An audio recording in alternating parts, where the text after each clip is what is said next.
পদ্ম যে অপর্ণা সে। পূর্ণার মৃত্যুতে মৃদুলের হাহাকারগুলো বোধহয় অনেকটা এমন ছিল, এই কালী, কালী কইছি তো, গুসা করো আমার সাথে, গালি দাও আমারে।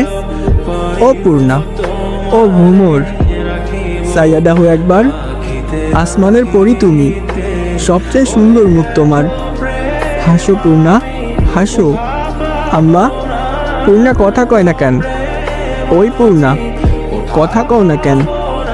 পূর্ণা, আম্মা, আমি পূর্ণারে বিয়া করবো আম্মা, তারপর একসাথে কবর দিবা আম্মা।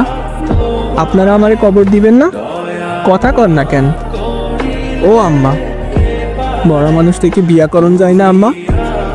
আমার পূর্ণা কথা কয় না কেন? ঈশা, কবুল, কবুল, কবুল। আমি কবুল কইছি পূর্ণা, তুমিও কও। সবাই শুনছেন না আমি কবুল কইছি?